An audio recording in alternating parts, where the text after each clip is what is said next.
ಕನ್ನಡಿಗರ ಪಾಲಿಗೆ ಮಾನಶಾಸನ ಕಾವೇರಿ ನ್ಯಾಯ ಮಂಡಳಿಗೆ, ತಮಿಳುನಾಡು ಸರ್ಕಾರಕ್ಕೆ, ತಮಿಳುನಾಡು ಮುಖ್ಯಮಂತ್ರಿ ವಿಜಯ್ಗೆ, ತಮಿಳುನಾಡು ಮುಖ್ಯಮಂತ್ರಿ ವಿಜಯ್ಗೆ, ನಮಗೆ ಕುಡಿಯಲು ನೀರು ತಮಿಳುನಾಡಿಗೆ ನೀರು ಬಿಡಿ ಎಂದು ಹೇಳುವ ಕಾವೇರಿ ನ್ಯಾಯ ಮಂಡಳಿಗೆ, ಕಾವೇರಿ ನ್ಯಾಯ ಮಂಡಳಿಗೆ ಬೇಕೇ ಬೇಕು, ಬೇಕೇ ಬೇಕು ಕಾವೇರಿ ಎಂದಿಗೂ.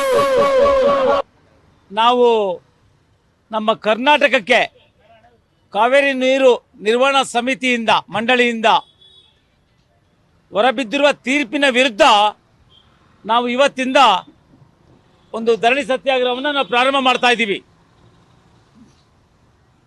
ಏನು ಕಳೆದ ಸರ್ಕಾರಗಳು ಮಾಡಿದ ತಪ್ಪಿಂದಾಗಿ ಇವತ್ತು ಈ ಪರಿಸ್ಥಿತಿ ಬಂದಿದೆ.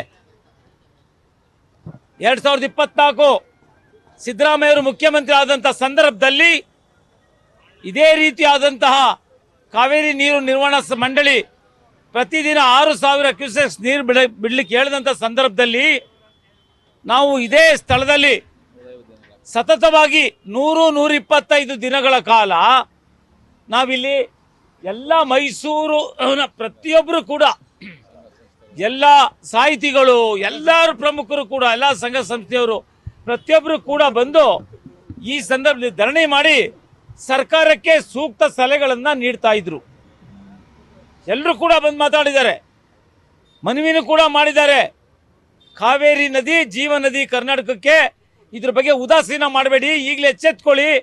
ಭಾಳ ಅನ್ಯಾಯ ಆಗಿದೆ, ಹಿಂದೆ ಕೊಟ್ಟಂಥ ಆ ತೀರ್ಪಿಂದ ಭಾಳ ಅನ್ಯಾಯ ಆಗಿದೆ, ಅದು ಕರ್ನಾಟಕಕ್ಕೆ ಮರಣ ಶಾಸನ ಆಗಿದೆ, ಮಾರಕವಾಗಿದೆ ತೀರ್ಪು ಅಂತೇಳಿ ನಾವು ಆ ಧರಣಿ ಮಾಡುವಂಥ ಸಂದರ್ಭದಲ್ಲಿ ಸರ್ಕಾರಕ್ಕೆ ಹೇಳಿದ್ವಿ.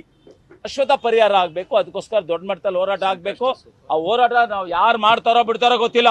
ನಾವು ಕಾವೇರಿ ಕ್ರಿಯಾ ಸಮಿತಿಯವರು ಖಂಡಿತವಾಗಿ ದೊಡ್ಡ ಮಟ್ಟದಲ್ಲಿ ಹೋರಾಟ ಮಾಡಿ ನಾವು ನಮ್ಮ ನೀರನ್ನು ಉಳಿಸ್ಕೊಳ್ಳೋದ್ರಲ್ಲಿ ನಾವು ಖಂಡಿತವಾಗಿ ಯಶಸ್ವಿ ಆಗ್ತೀವಿ ಅಂತ ಈ ಸಂದರ್ಭದಲ್ಲಿ ಎಲ್ಲ ಮುಖಂಡರ ಒಂದು ಪರವಾಗಿ ಮತ್ತು ಕಾವೇರಿ ಕ್ರಿಯಾ ಸಮಿತಿ ಎಲ್ಲ ಪದಾಧಿಕಾರಿಗಳ ಮತ್ತು ಮುಖಂಡರ ಸರ್ವ ಸಂಘ ಸಂಸ್ಥೆಗಳ ಪರವಾಗಿ ನಾನು ಈ ಸಂದರ್ಭದಲ್ಲಿ ಹೇಳಕ್ಕೆ ಇಚ್ಛೆ ಪಡ್ತೀನಿ.